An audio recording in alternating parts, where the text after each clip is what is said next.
Birds of a Feather, written by Fanny Fleming, read by Drew Grimm. I wake up to another cool, crisp October morning. The air filled with a scent unique to this season. The blooming flowers and freshly mowed grass have faded, replaced by the earthly aroma of damp leaves and evergreens.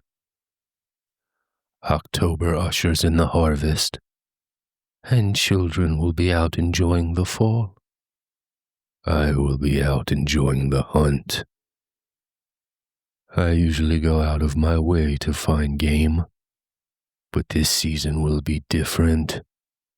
I will hunt closer to home than I've ever dared.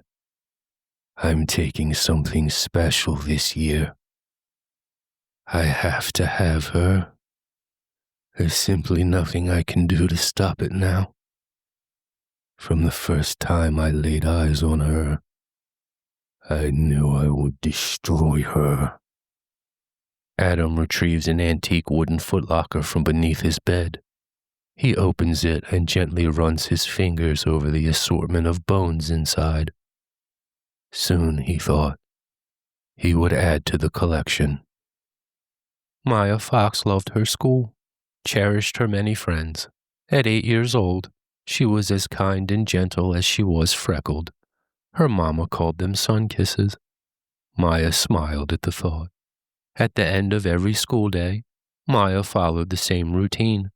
When the bell rang, she perked up, grabbed her books and lunchbox, and headed to her usual spot. In a lovely meadow that existed halfway along Maya's walk home, she found her happy place. In the corner of the meadow, a weathered tree stump stood surrounded by wildflowers and fluttering butterflies. Maya gathers weeds, skillfully weaves a beautiful crown, and gently places it on the old stump. She then collects the remains of her lunch and divides it into small pieces: bread and apple slices, some cookie and cracker. This ritual is done every day, for all the good and wonderful things on earth. Maya loves her birds the most. It always started when Maya saw her first raven, majestic with its purple flash. Crows and blackbirds quickly joined in her adoration. Maya believed with her heart that her birds knew and returned her love equally. When you are an 8-year-old girl in South Dakota, you show your love with food. Maya's mother knew of her friends and always packed her an extra lunch. Her beautiful birds would receive these rations daily. The food didn't stop there, though. Maya would do chores for eggs as payment. She was happy to literally be paid in peanuts. She always worried for them in winter and was delighted to see them again in spring. Whenever Maya would enter the meadow, the quiet air would be filled with the cries of greetings from her feathered friends. She would always laugh with joy. Adam watched Maya laughing and dancing around her tree stump. Dressed in his duck hunting gear, he sat patiently just outside the meadow with his binoculars. He loved observing her after school, feeding the birds and playing imaginary games with a purity only a child could exude. It was that very innocence he longed to capture. Like one of her butterflies, he wished to trap it in his footlocker, keeping it forever his. She's packing up now, and I slowly relax. Her normal 20 minutes today. But in 2 days it will be different. She lingers much longer on Fridays. After so long it will finally happen. My little butterfly will be mine. She will always be with me, under my bed, along with the others. Maya's routine from school had one more detour before making it home. She always stopped at Mr. Dippler's ranch to brush Grandma Edna's hair, while she sat on the porch in her rocking chair. Mr. Dippler would tease that his grandmother was the oldest person alive, and well over 100. She never talked anymore, or moved on her own. Maya didn't know her grandmother and loved pretending Edna was her Nana. She would brush her hair and tell her how good she was doing in school. Mr. Dippler paid her in crackers, always going out of his way to thank Maya for her kindness. When Maya would finally reach home, she would say hi to her neighbors and the mailman.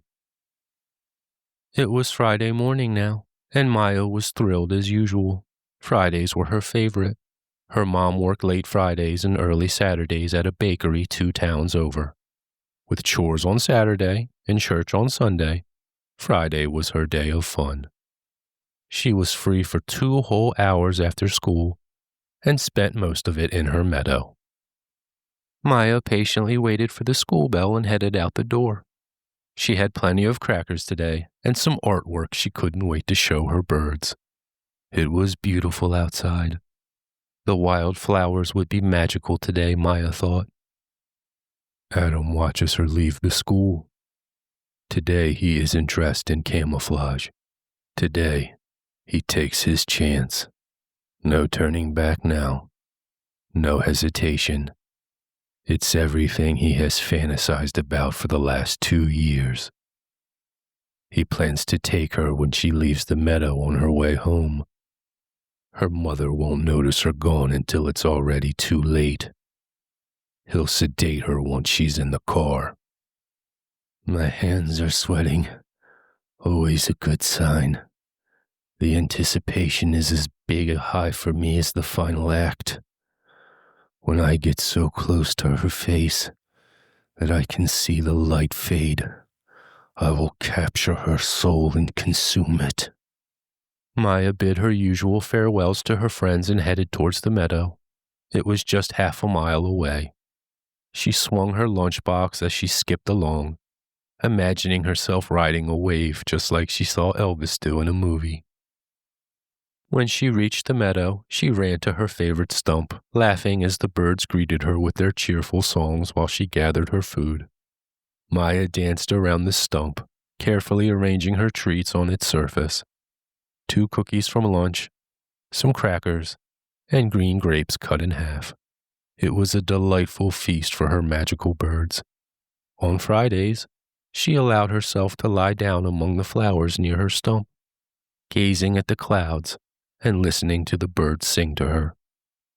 Adam watches silently, anticipation building. He's dressed in a collared button-down shirt and blue jeans. He gets into his car and begins driving, slowly pulling over on the roadside by the meadow.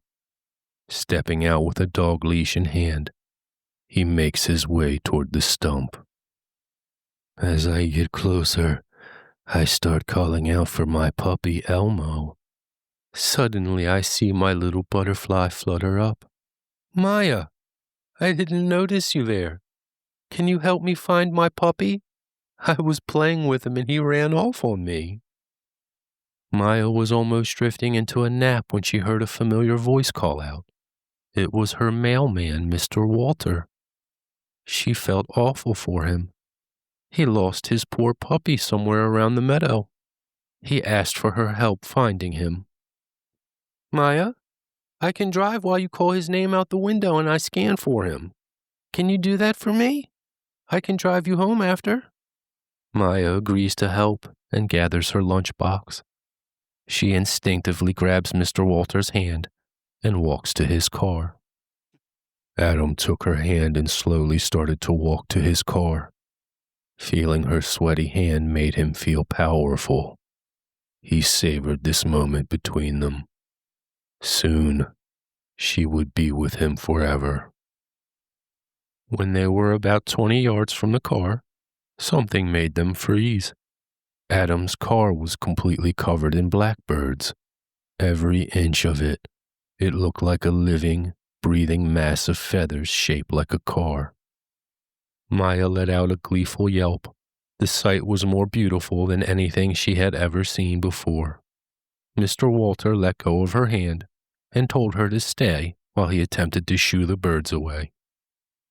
Adam tries to yell without sounding angry, clapping his hands loudly. Come on now, guys, off you go.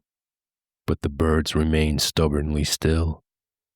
As Adam approaches within 5 feet of the car, the birds begin squawking loudly at him. He's never seen birds behave like this before, but he stays calm. Searching around, he finds a few loose rocks and gently tosses them while yelling, "Shoo! Come on, shoo now!" He doesn't see the crow coming down from behind him. It scratches him hard on the side of his neck. Adam, completely caught off guard, lets out a frantic scream. "You disgusting, filthy animal! How dare you touch me!" He attempts to throw a rock hard at the crow and misses. Maya senses that something is off. She notices Mr. Walter's face twist into a frightening expression. She shouts at him to stop throwing rocks at her friends.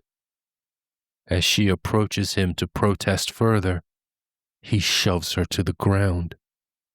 "Don't you fucking move until I tell you," Walter commands, leaving Maya stunned and speechless. The birds on the car suddenly erupt into action, swarming Adam like army ants protecting their queen. They dive bomb him with precision, targeting every bit of exposed flesh. For a moment, Adam is overwhelmed, but he quickly regains his composure. Ducking his head, he sprints to his car and dives inside. Maya is frantically running now. She knows Mr. Walter is trying to hurt her. She instinctively runs back for home. She hears the birds squawking loudly but doesn't stop to look. Adam tries to calm himself and address the damage. His face was bleeding heavily now. He lost an ear, and his right eye was badly hurt. He reaches for his cattle prod in the back seat. He puts the car in drive and heads to cut off Maya. Maya's little legs burned now. She tried her best to gain ground, but she was small. She hears the car behind her. It catches up to her fast and passes her. Mr. Walter stops 10 feet in front of her and gets out. "Maya, everything is okay now, darling. The birds won't hurt you, I promise. Let me take you home, please." When Maya doesn't move, Adam becomes unhinged. "Come here now, Maya. Don't make me chase you." When the crow swoops down from behind, Adam is ready this time. He strikes the bird with a thud from his cattle prod. 2 more dive in, and he swiftly takes them down as well. "Maya, listen to me. This has to happen. You can't stop it. These birds can't stop it. It's our destiny to be together." Maya stands paralyzed by a mix of fear and anger. She wants to run, but the sight of her birds being struck down ignites a raw, primal fury within her. With a scream of rage, she starts hurling loose rocks at Mr. Walter. Adam thinks he might have lost his right eye. He doesn't care for now. He is swatting birds with a determined fury. Nothing will stop him now. The girl doesn't run. She's actually trying to stand her ground. Adam knew she was special. It would be soon now, he thought. The squawking is becoming thunderous now. Adam doesn't hear the first gunshot, but the second shot grazes his shoulder and immediately grabs his attention. When he whips around, he can't believe his eyes. Adam spots a thin, frail figure standing 50 yards away, aiming a rifle and firing at him. It's Mr. Dippler's grandmother, the old crone he'd always thought was practically comatose. She looked ancient. Adam quickly decides to charge her, figuring she's missing most of her shots and will run out of bullets soon. Maya watches with terrified eyes as Mr. Walter charges Miss Edna. She also notices that her birds have found them again and have arrived in full force. The sky is now filled with swirling black birds. The squawking makes Maya kneel to the ground and cover her ears. Adam gets within 10 feet of the old hag, zigzagging to make sure she keeps missing.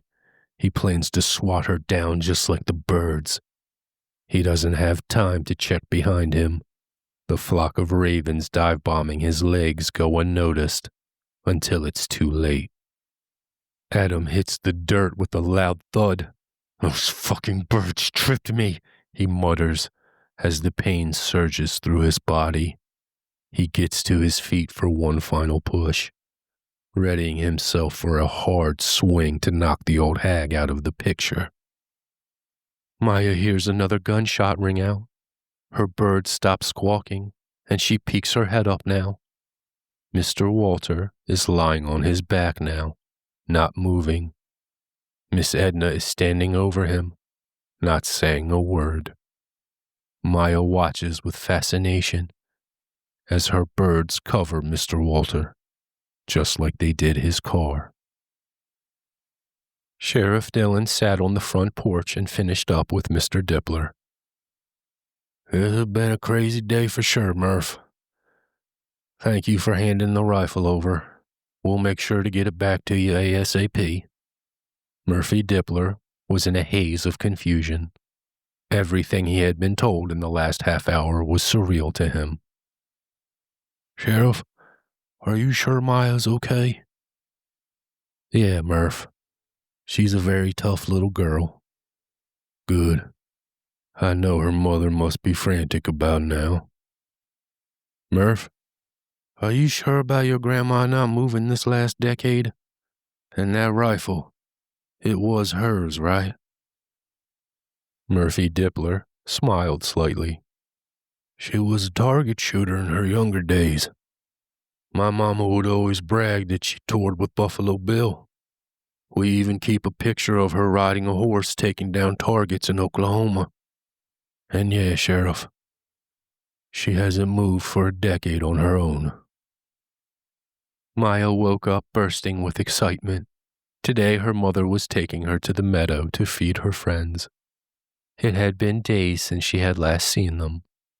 When they arrived, Maya grabbed her mother's hand and dashed to her favorite tree stump.